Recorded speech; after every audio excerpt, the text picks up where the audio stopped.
سیدنا انس بن مالک رضی اللہ تعالیٰ عنہ فرماتے ہیں کہ ایک مرتبہ ہم نبی کریم صلی اللہ علیہ وآلہ وسلم کی بارگاہ میں بیٹھے ہوئے تھے، تو باتوں باتوں میں نبی کریم صلی اللہ علیہ وآلہ وسلم نے فرمایا، لوگو، تمہارے درمیان ابھی ایک جنتی آدمی آنے والا ہے۔ تمام صحابہ کرام کو ایک تجسس پیدا ہوا، تو حضرت انس فرماتے ہیں کہ ہم نے دیکھا کہ ایک انصاری آدمی اندر آیا،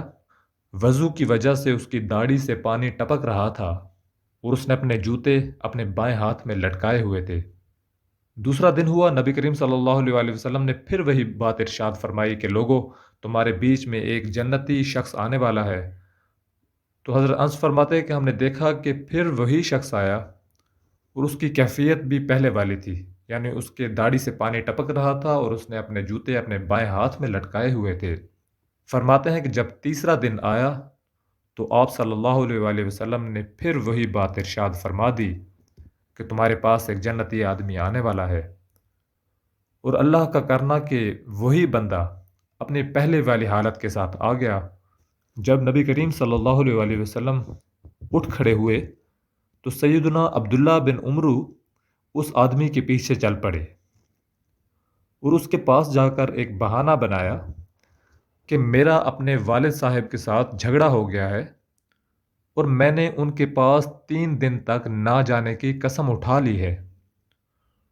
اور اگر آپ مناسب سمجھیں تو مجھے اپنے پاس جگہ دے دیں تاکہ یہ مدت پوری ہو جائے اور اس کے بعد میں اپنے گھر جا سکوں۔ تو اس انصاری آدمی نے کہا کہ ہاں ہاں، کیوں نہیں، آپ جب تک چاہیں میرے پاس قیام کر سکتے ہیں۔ اب سیدنا عبداللہ بن عمرو نے فرمایا کہ میں اس کے پاس 3 راتوں تک رہا، 3 راتیں وہاں میں نے گزاری، اور میں نے دیکھا کہ وہ آدمی رات کو قیام بالکل نہیں کرتا تھا، کوئی تہجد وغیرہ نہیں پڑھتا تھا، کوئی خاص عبادت نہیں تھی۔ ہاں البتہ جب وہ رات کو جاگتا کبھی یا اپنا پہلو بدلتا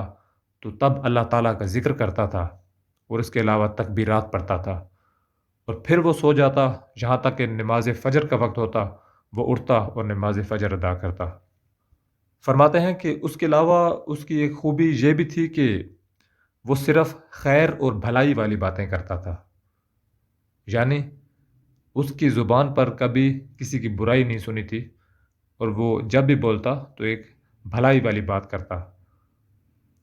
جب 3 راتیں گزر گئیں اور قریب تھا کہ میں اس کے عمل کو حقیر سمجھوں، حضرت عبداللہ بن عمرو فرماتے ہیں کہ شاید میں اسے بالکل ایک معمولی شخص، اس کے عمل کو بھی بالکل معمولی سمجھتا، تو میرے دل میں آیا کہ میں اسے بتا ہی دیتا ہوں، اور میں اس بندے کے پاس گیا اور اس سے کہا کہ اے اللہ کے بندے، بات یہ ہے کہ میرے اور میرے والد صاحب کے درمیان کوئی جھگڑا نہ ہوا ہے، اور نہ ہی کوئی غصے والی بات ہوئی ہے، اور نہ ہی کوئی تعلق ٹوٹا ہے۔ تیرے پاس میرے ٹھہرنے کی وجہ یہ ہے کہ میں نے نبی کریم صلی اللہ علیہ وآلہ وسلم کو یہ فرماتے ہوئے سنا، ایک بار نہیں بلکہ 3 بار یہ فرماتے ہوئے سنا کہ ابھی ایک جنتی شخص آنے والا ہے، اور جب وہ یہ فرماتے تھے تو اندر آتا تھا، تو میں نے ارادہ کیا کہ تیرا عمل دیکھنے کے لیے میں تیرے گھر پر رہوں اور پھر میں بھی تیرے عمل کی اقتدا کروں، یعنی دیکھوں کہ تو کون سا وہ خاص عمل کرتا ہے، اور جب مجھے وہ معلوم پڑ جائے گا تو میں بھی اسی عمل کو اپناؤں گا اور جنت میں اپنی جگہ بناؤں گا۔ لیکن میں نے دیکھا کہ تو زیادہ عمل ہی نہیں کرتا، اب تو بتا کہ تیرے اندر وہ کون سی صفت ہے جس کی بنا پر نبی کریم صلی اللہ علیہ وآلہ وسلم نے یہ حدیث بیان کی، اور تو اس کا مصداق بنا۔ اس نے کہا میرا عمل تو وہی ہے جو تو نے دیکھ لیا ہے، اس کے علاوہ تو میں کچھ نہیں کرتا۔ حضرت عبداللہ بن عمر فرماتے ہیں کہ جب میں وہاں سے جانے لگا تو اس نے آواز دے کر دوبارہ مجھے واپس بلایا اور کہا عمل میرا وہی ہے جو تو نے دیکھ لیا ہے، ہاں ایک بات ضرور ہے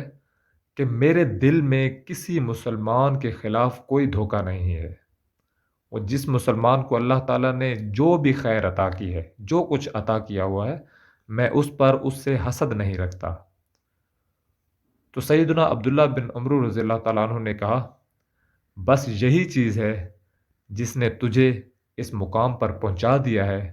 اور یہ وہ عمل ہے جس کی ہم طاقت نہیں رکھتے۔ تو دوستو،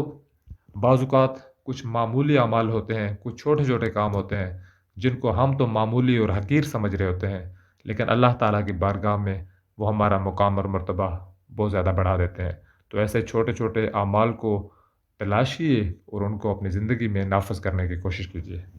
اللہ حافظ۔